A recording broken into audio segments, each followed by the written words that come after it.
उस रात अंधेरा हो जाने के बाद कुछ भी पता नहीं चला कि कौन असली मॉन्स्टर है, लेकिन जब रोशनी हुई तो सब कुछ बदल चुका था। सना के चेहरे पर चोट के निशान थे। सना ने बताया कि ये चोट के निशान उस मॉन्स्टर ने दिए हैं, उसने मुझ पर हमला किया था। बुल्ली ने सना से कहा, शुक्र है तुम्हारी जान बच गई। क्या तुमने उस मॉन्स्टर को देखा था? सना ने कहा कि नहीं, मैं उसे देख नहीं पाई, अंधेरा बहुत ज़्यादा था। बुल्ली ने कहा कि तुम्हें सबसे पहले हॉस्पिटल जाना चाहिए, तुम्हें काफ़ी चोट लगी है। कुछ देर बाद वहाँ पर वेंसडे भी आ गई। वेंसडे ने कहा कि सना तुम्हें काफ़ी चोट लगी है, तुम्हें हॉस्पिटल जाना चाहिए। चलो मैं तुम्हें वहाँ लेकर चलती हूँ। उस रात वेंसडे और सना वो दोनों हॉस्पिटल चले गए और बुल्ली अपने घर चला गया। रात के 2 बजे बुल्ली अपने घर पर था और खुद से ही बातें कर रहा था।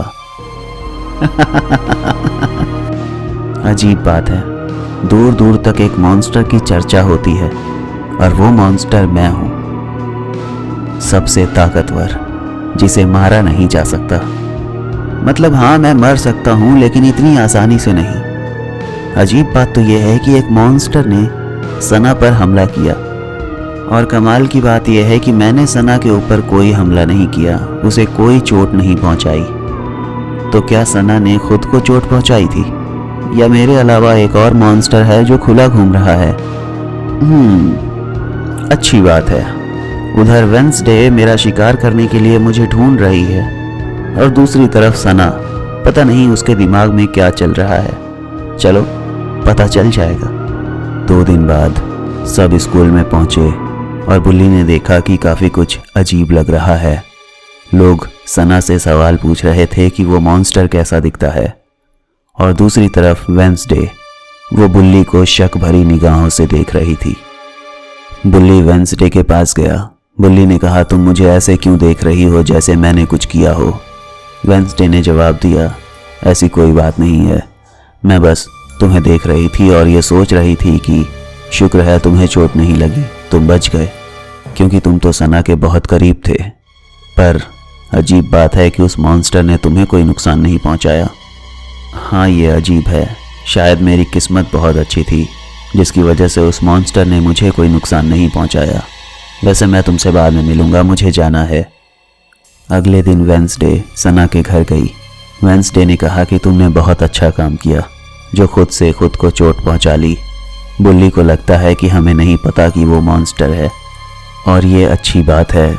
हमें इस बात का फ़ायदा उठाना होगा, हमें उस मॉन्स्टर को मारना होगा।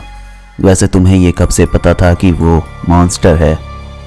सना ने कहा कि मुझे 2 महीने पहले पता चला था कि वो एक मॉन्स्टर है। एक रात मैं उसके घर पर थी, लैरी भी उसके घर पर था।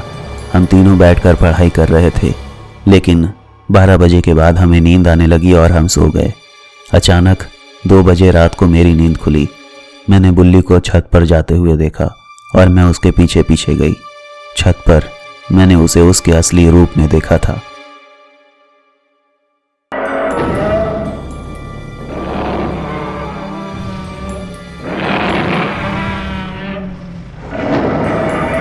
उसके बाद से ही मैं उसे मारने के तरीके ढूंढ रही हूँ, लेकिन उस मॉन्स्टर को मारना इतना आसान नहीं है। वेंसडे ने कहा कि मैं जानती हूँ ये आसान नहीं है, लेकिन अब मैं तुम्हारे साथ हूँ, अब हम मिलकर उसे आसानी से मार सकते हैं। सना ने कहा कि मुझे खुशी है कि तुम मेरे साथ हो और हम उसे आसानी से मार सकते हैं। हमें बस उसके खून की ज़रूरत होगी। उसका खून निकालने के बाद हमें एक काले जादू की रस्म को पूरा करना होगा, उसके बाद हम उसे आसानी से मार सकते हैं। वेंसडे ने कहा कि मेरे पास एक आइडिया है, मैं उसे पार्टी के लिए अपने घर पर बुला लूँगी और उसके खाने में नशे की दवा मिला दूँगी। जब वो नशे में होगा तब हम उसका खून निकाल पाएंगे और तुम उस रस्म को पूरा कर लेना, तब हम उसे जान से मार देंगे। सना ने कहा, ठीक है, ये काफ़ी अच्छा आइडिया है, हम कल रात ही इस काम को पूरा करेंगे। अगले दिन वेंसडे ने बुल्ली को पार्टी में इनवाइट कर लिया।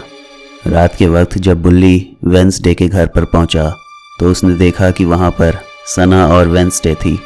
उसने कहा कि और लोग कहाँ हैं? वेंसडे ने कहा कि बाकी लोग थोड़ी ही देर में आ जाएंगे, तुम्हें भूख लगी होगी, यहाँ पर खाने पीने की बहुत सारी चीज़ें हैं, जो चाहो खाओ पियो।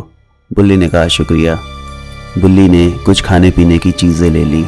कुछ देर के बाद वो एक ड्रिंक पी रहा था। देखते ही देखते वो नशे में हो गया और कब वो बेहोश हो गया उसे पता नहीं चला। जब बुल्ली की आंख खुली तो उसने देखा कि वो एक पेड़ से बंधा हुआ था। उसने ध्यान से देखा, थोड़ी दूर पर वेंसडे थी और सना भी वहाँ मौजूद थी। वेंसडे मेरी बात सुनो, तूने मुझे यहाँ पेड़ से क्यों बांध दिया है? मैं कोई मॉन्स्टर नहीं, मैं तुम लोगों को नुकसान नहीं पहुँचाऊँगा। मेरा यकीन करो, मैं बिल्कुल नॉर्मल हूँ, तुम लोगों की तरह, मुझे जाने दो। वेंसडे ने कहा कि घबराओ मत, हमने बस तुम्हारा थोड़ा सा खून निकाला है। हम एक रस्म को पूरा करेंगे, उसके बाद सोचूंगी कि तुम्हारा क्या करना है। उफ वेंसडे, मुझे हंसी आ रही है तुम्हारी इस नादानी पर। तुम्हें पता नहीं है लेकिन तुम्हारे साथ एक मजाक हो गया है और तुम्हें अभी पता चल जाएगा।